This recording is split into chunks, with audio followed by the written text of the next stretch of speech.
هاي سلام كديرين، لاباس عليكم؟ كنتمنى تكونوا بخير وعلى خير، احوالكم جيده واموركم سانك وكلشي هو هذاك. المهم اليوم جيت لكم فيديو جديد كيف ما كتشوفوا في العنوان بالضبط. هذه البيتزا ديجا شاركتها معكم، ولكن هذه المره هذه غادي نعاود نشاركها معكم. علاش هذه المره ما جبتش الفرماج؟ ملي خرجت سخرت الكفته، كتعرفوا راه الكزار غير حدانا، دونك كنجيبو داكشي اللي غادي ناخدو، داكشي اللي كناخدو داك النهار فقط، كنبقاوش نجيبو نحطو في الفريغو. المهم ملي خرجت جبت الكفته البنات ما دزتش الحانوت، ما خديتش الفرماج الحمار. دونك هاد المره غادي نوريكم البيتزا اللي غادي نديرو اليوم باش غادي نعوضوها. خليكم معايا ومع المقادير، واخا ديجا شاركتها معكم ولكن غادي نعاود نشاركها معكم عاوتاني، وغادي نخلي لكم المقادير في صندوق الوصف. المقادير كامل اللي غادي ندير في العجينه وفي كلشي غادي نخليهم لكم في صندوق الوصف، وغادي نقول لكم بطبيعه الحال. المهم انا رجعت لكم البنات، غادي نوريكم المقادير اللي غادي نحتاجو في لاباط ديال البيتزا، واخا ديجا شاركتهم معكم. المهم خلينا قلت لكم غادي نعطيكم المقادير كاملين اللي غادي نحتاجو في لاباط ديال البيتزا، ولكن غادي لاباط ديال البيتزا مقسمه لجوج مراحل. راني ديجا شاركتها معكم، ولكن هاد المره حيت عندي العصا اللي حاطه فيها التليفون غادي يبان لكم داكشي مزيان. المهم غادي نوريكم المقادير كاملين ونرجع. هانتوما نوريكم بلاتي. المهم البنات هنا غادي نحتاجو الطحين، غادي نحتاجو 5 الكيسان ديال اوكي. المهم غادي نحتاجو البنات 5 الكيسان.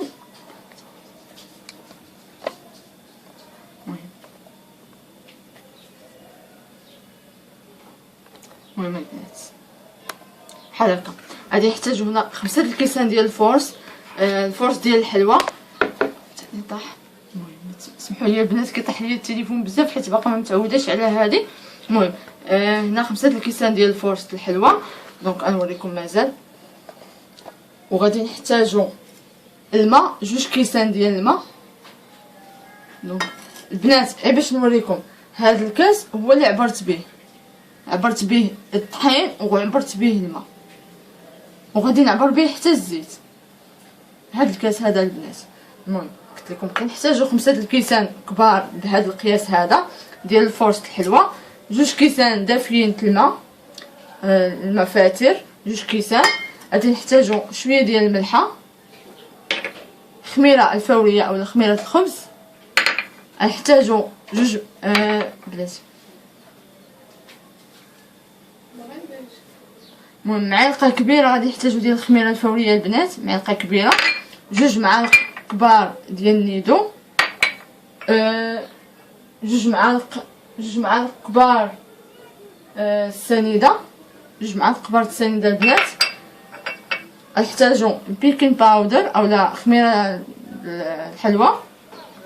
المهم انا عبرت بهاد عندك البنات، انا عبرت بهاد المعلقه هذه، المعلقه الكبيره. وغادي نحتاجو نصف كاس زيت نباتيه، بنفس الكاس البنات اللي عبرنا به الطحين غنعبرو به الماء ونعبرو به حتى الزيت. المهم هاد المقادير هادو هما اللي غادي نحتاجو في العجينه ديالنا. المهم نرجع التليفون. المهم هادو هما المقادير قلت لكم اللي غادي نحتاجو في العجينه ديالنا البنات، ولكن انا غنقسمها لجوج المراحل. المرحله الاولى اش غادي نحتاجو البنات؟ غادي نحتاجو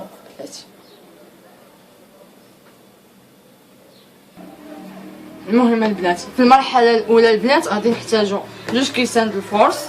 المهم البنات غنجيب غير الطراب باش غادي نخلط هادشي.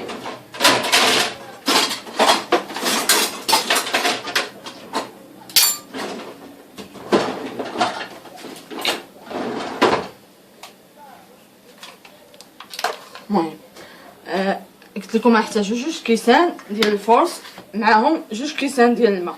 بلاتي غادي نديرو غير المقادير كاملين. غادي نحتاجو معلقه كبيره ديال الخميره الفوريه اولا خميره الخبز، معلقه كبيره عامره.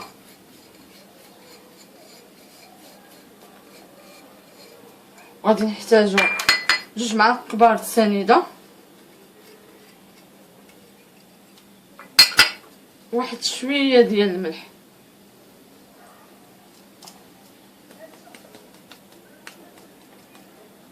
وصافي.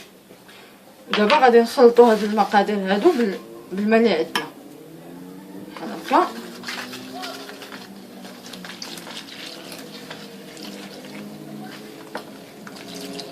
نكملوا بحال هكا.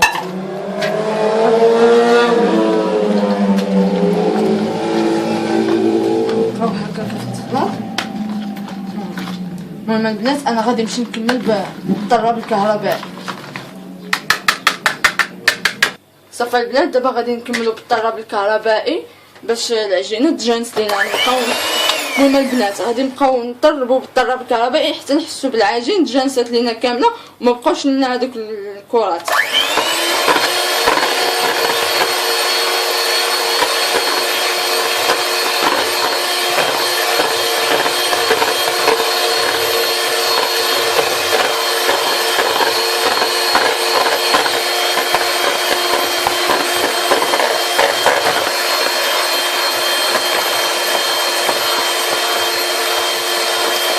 المهم البنات انا خلطتها مزيان بالطراب الكهربائي حتى ما بقاوش، ما حسيت ان العجين تجانست. نوريكم التكستير ديالها كيفاش كتجي، القوام ديالها كيفاش كيكون. المهم انا غادي نزيد فيها الاعشاب البنات، غادي نوريكم شنو هما الاعشاب. راه ديجا شاركتهم معكم. ها نتوما هاد الاعشاب هادو راه فيه اليازير وفيه الزعتر وفيه الزعتره وفيه ورق سيدنا موسى. دونك غنديرهم هاد الاعشاب البنات تيبقاو اختياريين، ممكن ديروهم ممكن تستغناو عليهم، ممكن تخليو غير العجين عادي جدا. وغادي نزيد شويه ديال الزعتر هكا، غادي نحكو بيدي يا البنات، غادي نحكو بيدي بحال هكا وغادي نزيدو معاه.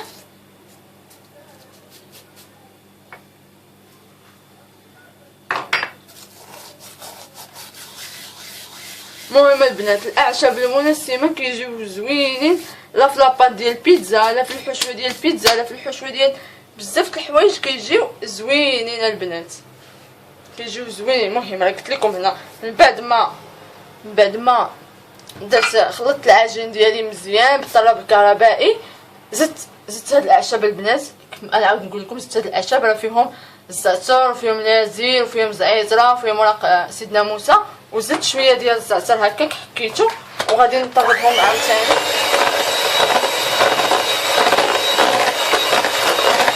بحال هكا البنات، صافي البنات بحال هكا. المهم البنات راه كتجي القوام ديالها بحال هكا جاريه البنات، بحال هكا البنات، ماشي جاريه بزاف عاوتاني وماشي عاقده، كتجي بحال هكا البنات. المهم ها هي كتبان لكم هنايا بحال هكا. بالنسبه للبنات هاد الاعشاب المنسمه كيبقاو كيف ما قلت لكم اختياريين، اللي بغى يديرهم وكيعجبوه الاعشاب المنسمه يديرهم، اللي ما كيعجبوش في لاباط يكتفي يدير الاعشاب المنسمه غير في الحشوه. المهم غادي نديرها في ميكا. المهم غادي نغطي هذا بميكا، هي كون درت فيها هنا لتحت. المهم البنات ها نتوما من بعد ما خلطنا العجين غادي نجيبوا البنات شي ميكا بحال هكا تكون كبيره، اولا غير الفيلم الالمونتير هذاك البلاستيك الغذائي ونديرو فيها. المهم انا عندي هاد الميكا كبيره بحال هكا تنخشيها البنات بحال هكا وكندير لها هكا البنات، كنجمعها من التحت ومن بعد تنغطيها بشي زيت. المهم البنات كنغطيها بشي زيت بحال هكا وكنديرها في شي بلاصه تكون دافيه، بحال الفران ولا البلاصه اللي عندكم في الكوزينه تكون دافيه، ونخليها حتى تخمر ما بين ربع ساعه حتى ل 20 دقيقه ونرجع لكم من بعد. المهم البنات انا رجعت لكم عاوتاني. اش غادي نحتاجو في الحشوه البنات اللي غادي نعمر بها البيتزا ديالنا. غنحتاجو البنات فلفله بحال هكا مقطعه دوائر، كيبقى لكم الاختيار قطعوها بحال هكا دوائر اولا شرائح اللي بغيتو. المهم بحال هكا البنات تجي دوائر بحال هكا. غنحتاجو الفلفله الحمراء والخضراء هما اللي متواجدين عندي دابا في الدار، وانتم ممكن ديروا اي لون، ممكن ديروا الحمراء والخضراء والصفراء، المهم داكشي اللي عندكم. الفلفله هكا، و غنحتاجو البصله. المهم انا درت هنا غير بصله وحده كبيره هكا، و مطيشه. هانتوما البنات مطيشه بحال هكا، مطيشه البنات بحال هكا مطيشه. المطيشه البنات غادي تشوفوها هنا طالقه الماء بحال هكا، راني هي طالقه الماء بلاتي. هانتوما البنات شوفوا راه طالقه الماء. المهم طالقه الماء حيت كانت في الفريغو، كانت عندي مجمده في الفريغو. المهم المطيشه راه ديجا اختي دارت فيها العطريه. المهم انا نقول لكم العطريه اللي غادي نحتاج في هذا الشيء كامل.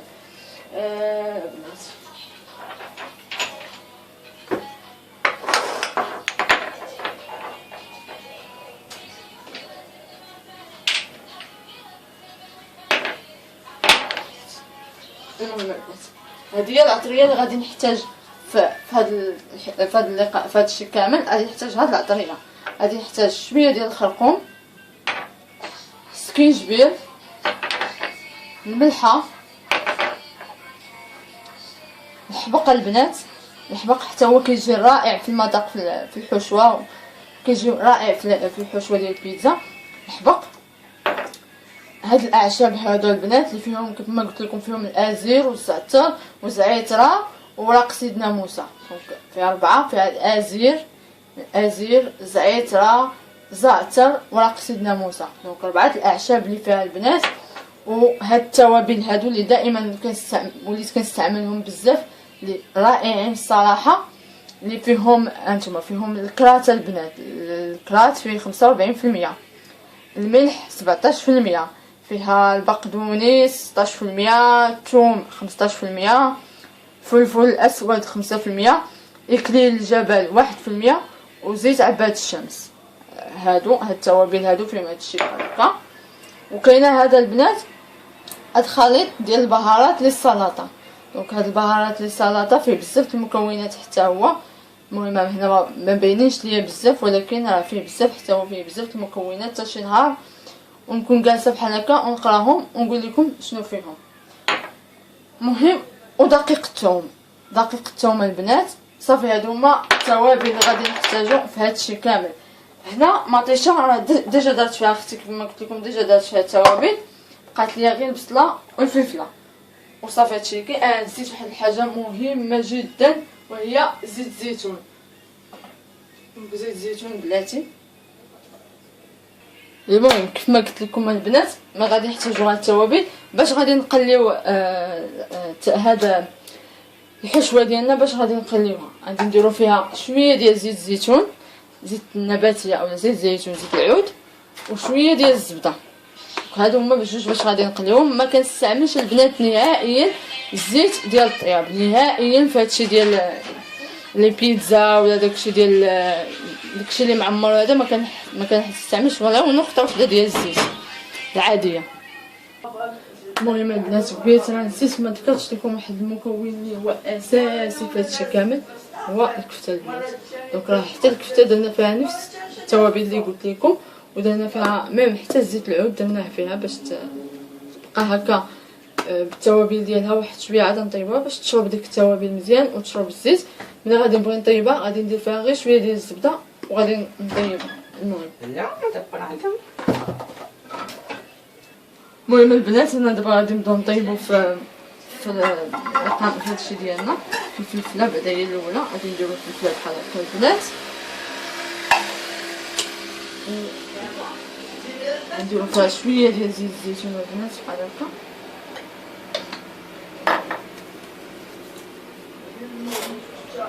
نديرو التوابل.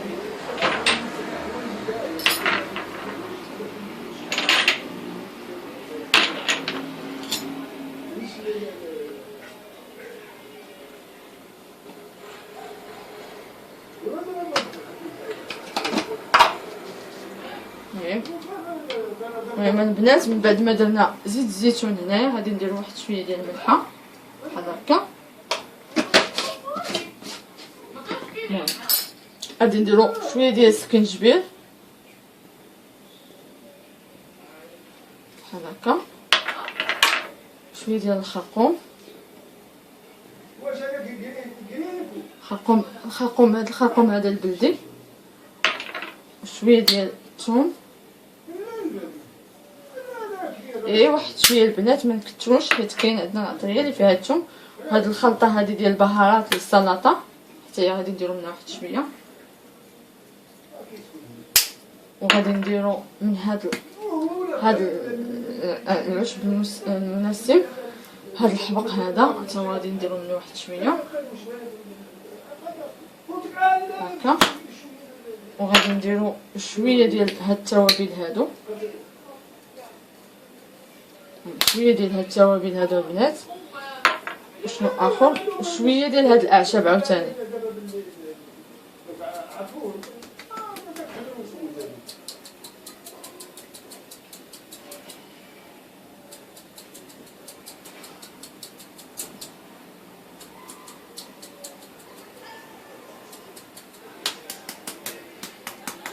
و صافي البنات غادي نديرو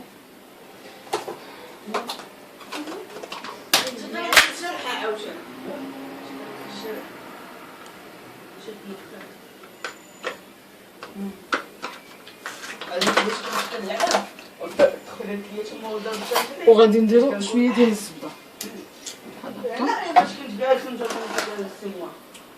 غادي نشعلو الجبوطه ديالنا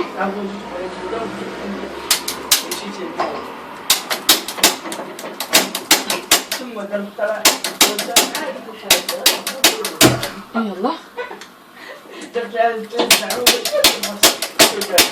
باش تشعلش.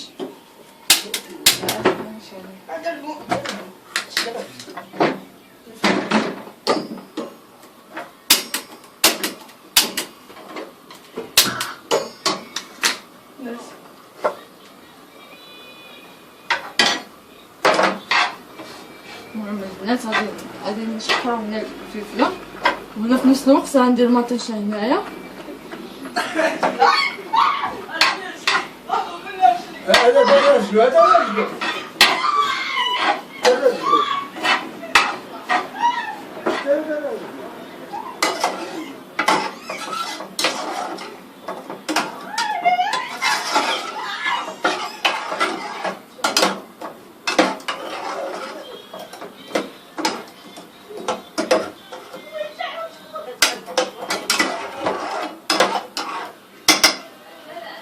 المهم البنات انا نبقى بحال هكا بالتحريك، كنحرك الفلفله ونحرك المطيشه حتى يطيبوا عندي، ونرجع لكم من بعد.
البنات هي الفلفله ديالتي من بعد ما طيبتها البنات انا راه كنخليها شويه واقفه بحال هكا شاده في راسها، ما كنخليهاش حتى كتنزل بالمره. المهم غادي نحيدها غير من هنا نفرغها فشي بلاصه وحده اخرى باش نستعمل نيت المقله. ماما انا رجعت لكم البنات، راه في نفس المقله البنات اللي طيبت فيها الفلفله غنطيب فيها البصله، ما غسلتهاش نفس المقله بلا ما نغسلها باش كتبقى بحال هكا كتبقى مزيانه. غندير الفلفله البصله بحال هكا، وغادي ندير نفس التوابل البنات، نفس التوابل اللي درنا في الفلفله ودرنا في الاخر غادي نديرهم حتى في البصله. غادي نديرو شويه ديال الملحه،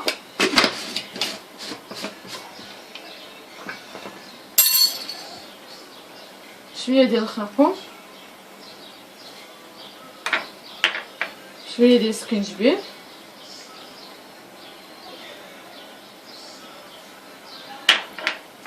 شويه ديال الحبق، شويه ديال هاد التوابل هادو البنات،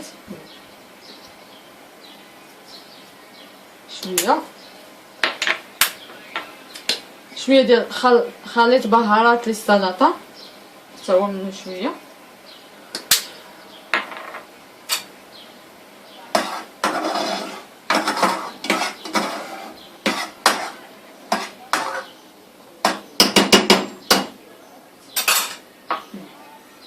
خليط وشويه ديال دقيق الثوم،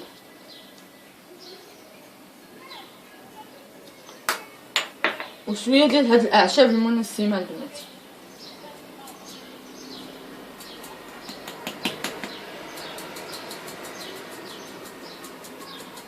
صافي، وشويه ديال زيت الزيتون،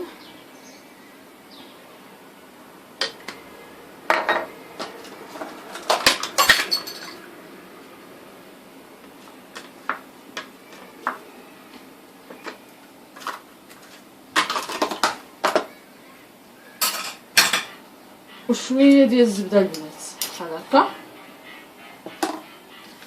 وغادي نشعلهم البنات بحال هكا، وغادي نشحرهم حتى هما فهاد العطريه هادي اولا هاد التوابل بحال هكا. بزاف البنات غيقولوا كوثر علاش كديري الفلفله كثيره والبصله كديري غير شويه. دونك انا البصله كضربها في الصحن في المعده، دونك كنتفاداوها بزاف. راه كيما كتشوفوا حتى من المخمرات اللي كنشاركهم معاكم عامرين بالخضره وداكشي كندير فيهم غير الخضره فقط، حتى البصله ما بقيناش ما كنديروهاش، وكيجيو بنان صراحه كيجيو بنان. البيتزا ما عندناش كيفاش نديرو نستغناو على البصله، دونك داكشي علاش كنديرو غير شي شويه. صافي البنات غادي نبقاو بحال هكا، نبقاو بنفس الطريقه البنات بحال هكا حنا كنحركو حتى طيب لينا البصله، وفي نفس الوقت نحركو مطيشه البنات، ما نساوش مطيشه باش ما تلصقش لينا.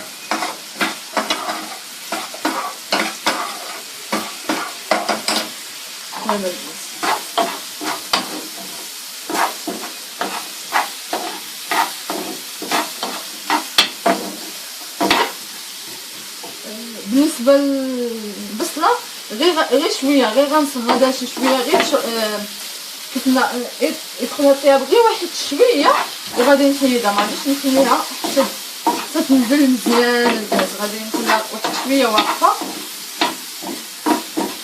بحال هكا واحد 5 دقائق بحال هكا كتبلبوطه الا ما كاملاش كاع، وكنحيدها.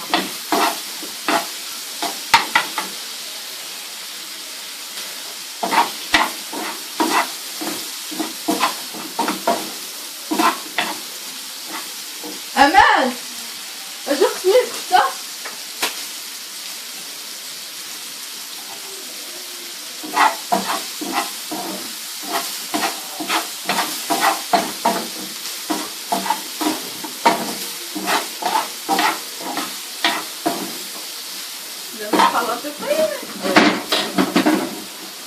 يعني طيبه كامله ماشي دابا، نص دابا ونص ثاني.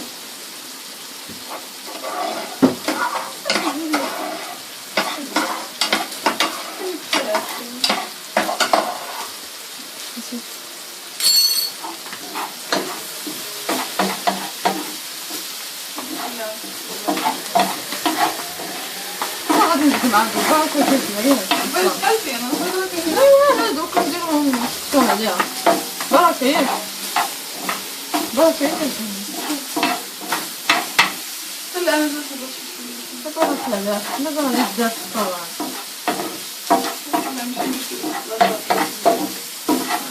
كنت كتجي كلا واحد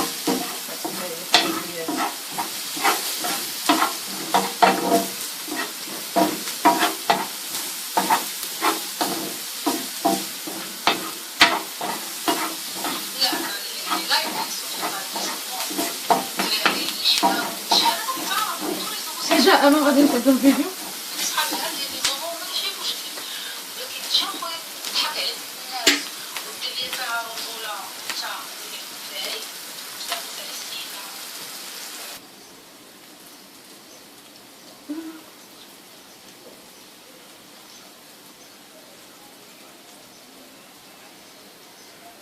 وإلا انا ما كنتش المهم البنات انا عند بالي كنت كنصور قبيلات وانا ما كنتش كنصور. المهم البنات قلت لكم انا غادي نكتفي بالفلفله بالبصله ديالي بهذا القياس هذا في الطياب. غادي نمشي نفرز شي بلاصه بحال هكا. المهم لاصوص ديالي كتجي بحال هكا البنات كتجي خاسره البنات كتجي بنينه بنينه بنينه بنينه احسن من هذيك لاصوص ديال السوبر مارشي اولا الحانوت. هذه كتكون مصوبه في الدار مصوباها على يديك وكتكوني عارفه شنو فيها لداخل. المهم غنمشي نحيد هذه من هنايا نديرها في كاسرون ولا في شي اناء واحد اخر باش نطيب هنا الكفته. المهم دابا البنات هنا غادي ندير الكفته. كيف ما كتشوفوا الكفته ديالي انا قسمتها شويه غادي نخليو باش نتسحروا به حيت حنا باقي عندنا رمضان باقي كنصوموا الله يقبل.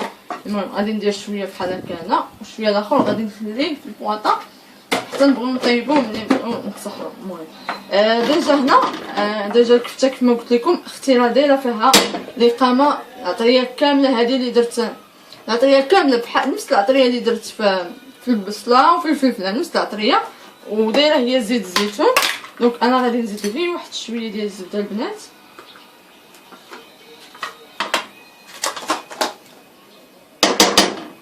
بحال هكا.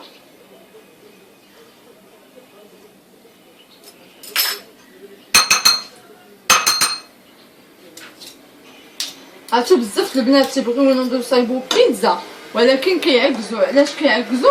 حيت كدير الماعن بزاف خصوصا اللي كيطيب الفلفله بوحدها في مقله ويعاود يجبد مقله وحده اخرى يطيب البصله كل حاجه كيطيبها في مقله بوحدها صراحه كتوسخ الماعن. هاد الطريقه اللي كندير انا سهله الصراحه وبنفس المقله كنطيب بها كلشي كتجيني ساهله البنات وما كتوسخش ليا الماعن بزاف وميم طو كيطيب داكشي زوين وكيبقى النسمه زوينه. وغادي نبقى بحال هكا البنات انا كنشحرها حتى طيب ليا البنات. غادي نبقى بحال هكا البنات كنضغط عليها بالمعلقه باش تفرتك بحال هكا البنات. وغادي نبقى بحال هكا نخليها حتى تطيب ليا مزيان. المهم ملي طيب ليا مزيان ونرجع نوريكم المرحله الثانيه ديال العجين. المهم البنات انا رجعت لكم من بعد ما خمرات العجينه ديالتي. هانتوما كيفاش كتجي بحال هكا خمرات مزيان وقطعت التليفون. المهم البنات من بعد ما خمرات العجينه ديالتي مزيان المرحله الثانيه اش غادي نحتاجو فيها 3 الكيسان ديال الفورس بنفس الكاس اللي عبرنا فيها البنات. نفس الكاس غنعبرو به 3 الكيسان 2 معالق كبار نيدو الحليب باودر و البيكين باودر اولا خميره الحلوه حتى هي معلقه صغيره ونص كاس ديال الزيت. هذا هو الكاس اللي عبرنا فيه البنات الطحين عبرنا فيه الماء وغادي نعبرو فيه حتى الزيت حتى هو نص كاس صافي. وغادي نحتاجو المغرف ديال العود. المهم انا غادي نخلي اختي غادي تكمل هاد المرحله هذه وصافي. المهم هي اختي غادي تكمل معكم المرحله. غادي نضيفو الدقيق غادي نضيفو المكونات كاملين البنات كلشي بدقه البيكين باودر الحليب الغبره ولا والزيت. غنضيفو كلشي بحال هكا البنات، غنضيفو كلشي في المرحله الثانيه بدقه وحده، وغادي تخلطهم اختي بالمغرف ديال العود بيد ما نجمعات العجينه شي شويه وتكمل بيديها.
المهم البنات راه العجينه واخا تكون كتلصق لكم في يديكم ماشي مشكل، عادي جدا، راه هي كتبقى تلصق في اليدين.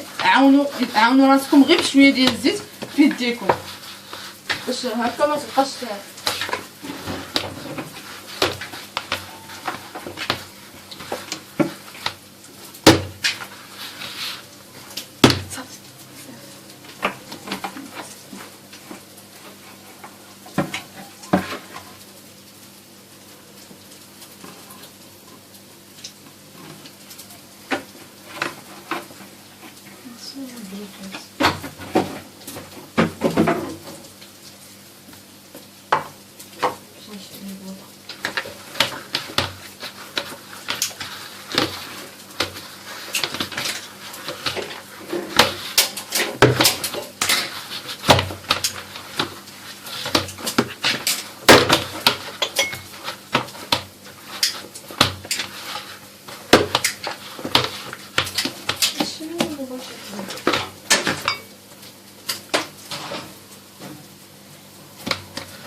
مع جمعنا العجينه كتولي لينا بحال هاد الشكل.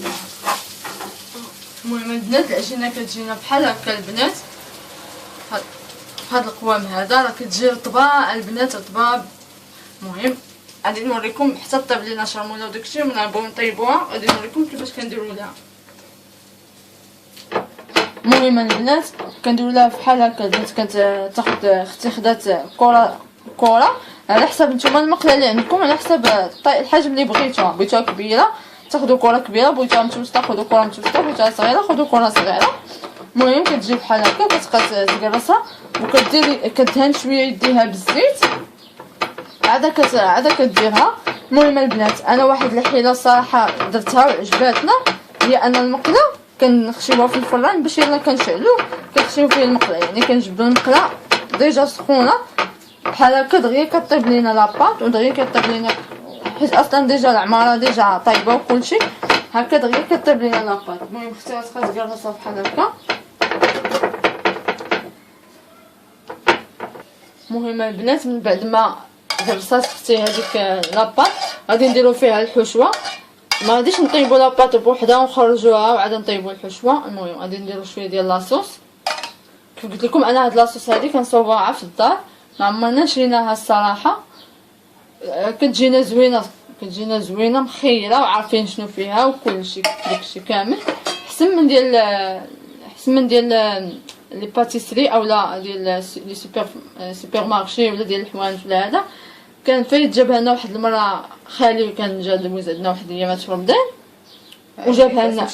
المهم العام اللي فات باش نكونوا العام اللي فات ماشي هذا العام، وكان جابها لينا ما عجبتنيش بزاف، هكا كتجي هكا حسن. المهم من بعد ما درنا مطيشه غادي نديرو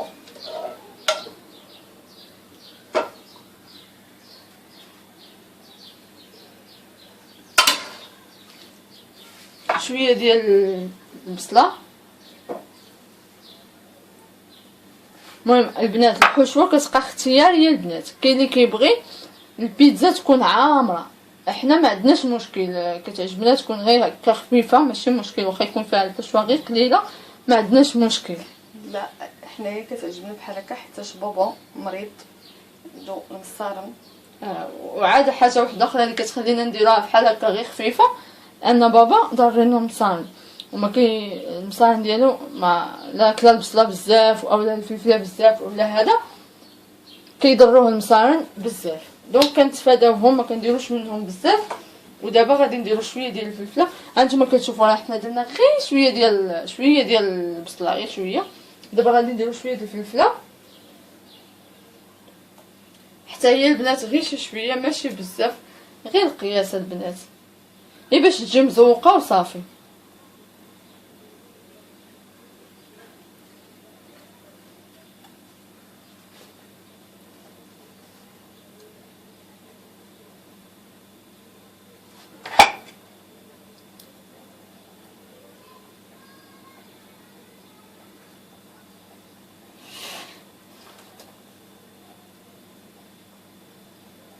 المهم البنات بحال هكا. ودابا غادي نضيفو واحد شويه ديال الكفته.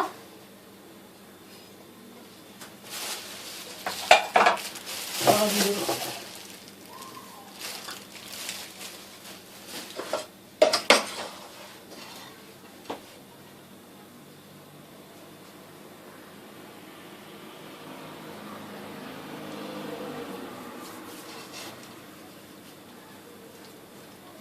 البنات حتى الكفته اولا لا داند اولا سوسيس اللي بغيتو ديروه فيها كيبقى لكم اختياري، والكميه كتبقى اختياريه. كيف ما كنقول دائما الكميه اختياريه.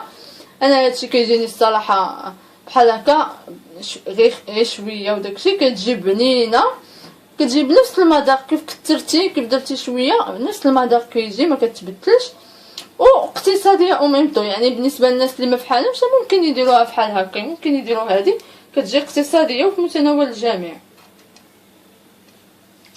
صافي بحال هكا صافي. من بعد ما سالينا غادي نخشيوها بحال هكا في الفران. ما غاديش نديرو فيها الفرomage دابا حتى طيب، غادي نرجع نوريكم شنو الفرomage غادي ندير فيها. المهم البنات بالنسبه للفرomage اللي غادي نستعملو في البيتزا، بحكم انني ما عنديش بزاف الفرomage الاحمر ونسيت ما شريتوش من الحانوت، غادي نستعملو هاد الفرomage البنات، الفرomage ديال الساندويتش اللي كيجي بحال هكا صفر، اللي صفر ماشي البيض. دونك هذا البنات هو اللي غادي نستعمل. انا كنستعمل هاد لا مارك ماشي اشهار ولا شي حاجه، المهم انا كنستعمل هادي. المهم اي فرomage ديال الساندويتش ولكن يكون صفر بحال هكا البنات، يكون صفر. وغادي نستعمل ديجا كان عندي واحد شويه ديال الفرomage احمر حتى هو غادي نستعملو البنات. ها هو راه ديجا كان محكوك عندي، هو هذا ديجا كان محكوك عندي، غادي نستعمل واحد حتى هو. وغادي نستعملو هاد الفرomage هو اللي غادي نستعملو في حاله ما لقيتوش الفرomage. ممكن الفرomage الاحمر ممكن تستعملو حتى هذا كيعوض الفرomage الاحمر وكيجي بنين الصراحه، كيجي رائع. المهم البنات هذاك الفرomage اللي قلت لكم، هذا الفرomage ديال الساندويتش ها هو راه اختي كتقطعو بلاتي انا نوريه لكم بحال هكا، كتقطعو مرصويات صغارين بحال هكا باش عاد نديروه فوق من لاباط حتى طيب لينا البيتزا وداكشي عاد نديرو فيها الفرomage. المهم البنات البيتزا من بعد ما طابت لينا دابا عاد غادي نديرو فيها الفرomage من الفوق، نديرو فيها الفرomage احمر، فرomage غابي ولا فرomage محكوك هكا، فرomage احمر. وعاد هادوك لي طرونش الفرomاج اللي كنا درناهم قطعناهم من قبل حتى هما غادي نديرهم لهم شويه.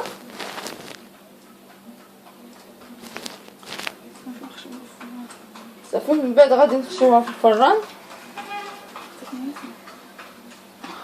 صافي.